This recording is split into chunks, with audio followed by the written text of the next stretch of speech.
During my time in school, Chekhov was the most Latino playwright I came across. This is more a commentary on my schooling than anything else. Although Boston University was a top-notch school, they were mostly concerned with, the canon. Those Greeks, that one Willie dude everyone's obsessed with, and the rest of the accepted Western European catalog. Oh, and of course, the Russian, Chekhov.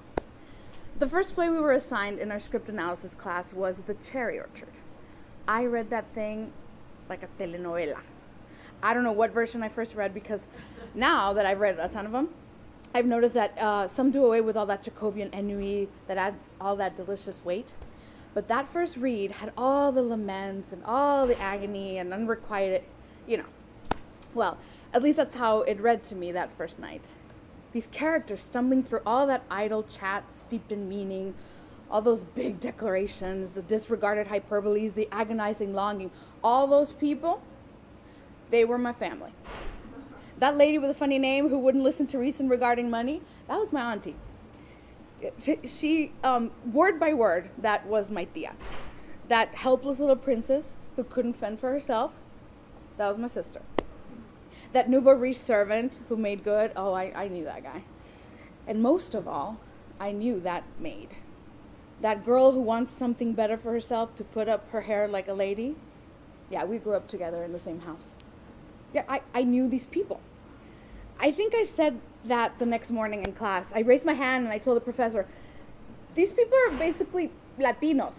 I think I got a giggle, and because I have trouble making my point even now, we moved on. But that stayed with me. I came to love Chekhov, and not like in some like a Chekhovian scholar, but just for the familiarity. Every time I'd find myself in a discussion regarding him, I never found the right words to describe the charm he held over me. I just said, he feels like my family.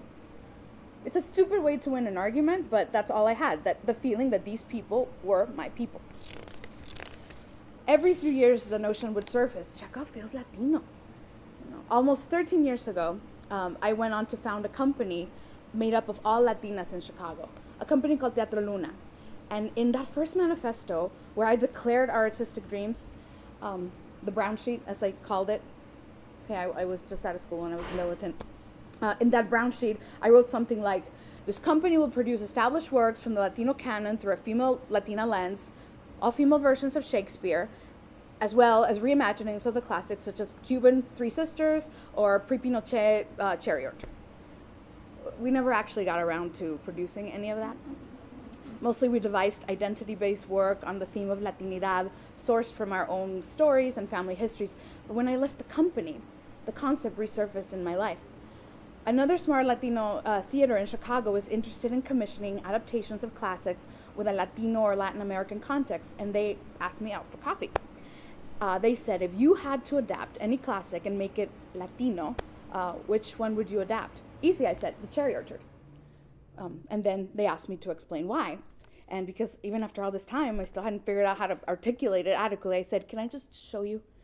And so I plopped down on the orchard, and I read it and read it and read it again. And I could tell what threads I would pull out of the tapestry when I realized I was skimming over all the scenes with the men. The men talking about squeaky shoes and borrowing money and being unlucky and I don't know what. I mean, it made sense, but it didn't really make sense to me. My ears perked up whenever the women talked. I fell in love with Dunyasha in a way that I wasn't prepared for, and she was my base. I started writing, and maybe it was that old Teatro Luna promise I'd made 10 years before in that brown sheet, or maybe it was that I was always meant to bring them through, but I started writing it with only females. I didn't need any of those dudes. It was all about the ladies. But then somebody needed to buy the freaking orchard. So we put Lopakin back, or Lopez, as I called him. And I could tell I was annoyed at this because Lopakin would only speak in monologues to nobody in particular. My punishment, just like Chekhov's, was that no one would listen to him. I was not very kind to him. I resented the fact that he had to be in my all-female cherry orchard. Anyway, when that was settled, I had to pick a setting. Usually the setting comes first, but for me, the women came through, and then the place. I wanted to translate my cherry orchard to modern-day northern Mexico. I happened to be home when I was struggling with the start of the process, and I was talking to my mother in the kitchen, lamenting in a very Chekhovian way that we don't grow cherries in northern Mexico. People don't just have abandoned cherry orchards there. On and on it went. 2 and 20 troubles. Oh. Does it have to be cherries? Asked my mother. What about pecans? There are all those pecan orchards in Nuevo León, all that pecan candy they're so famous for. That's what's left of that. That's right. Nuevo León is famous for pecan candy. Where do pecans come from? Pecan orchards. First of all, I don't know how my mother always knows these tidbits, and they come right when I need them. Nogales, she said, maybe your Russian people lived in a nogalar. That's what it's called. That's the name, Mommy. It's called El Nogalar. It's pecan orchard. I kissed her forehead, and I ran upstairs. I knew who'd inhabit the world, the girls in Tlapacan. I knew the setting, Un Huerto de Nogales, and now for the world. I had been avoiding this part of the process. Like I said, I was interested in exploring this orchard in Mexico of today, in the northern states if possible, which is where I come from. But as the world is now aware, our Mexico is a war zone right now. But I couldn't write that play. I mean, I didn't have the right to write that play. Why should I put that element and make it about that? This play was about cherries, right? Or pecans, I mean. Yeah, this play was about pecans and some ladies. So, the first draft, I ignored it. The state of terror the country lives under, how commerce is held hostage, people too. I wasn't brave enough to deal with all of that at that point. Then we had readings. I got to hear the play, and it was awful. Because there was a giant hole, and that Mexico I was talking about in the first draft was pure fiction. So then came a chat with my dad. He mostly doesn't understand what I do. But this topic he's well versed in because he has to live it every day. He lives in modern day northern Mexico. What is going on in this country, it's his everyday truth.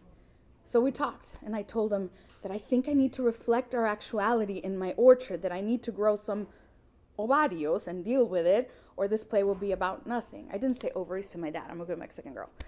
Either way, he got the gist and said, "Tanya, don't go and do something stupid. Just don't get the family in trouble." And he gave me this long, scary speech. A lot of it made its way to my orchard.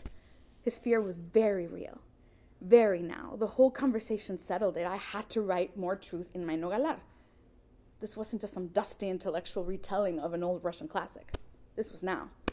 These people are losing their orchard. What's the realest reason?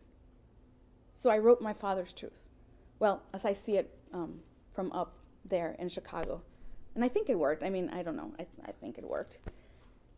When I made it real for me, somehow it connected me even more to Chekhov, the stakes. And it fulfilled that initial prophecy in a scary way. The original notion that these people were like my family.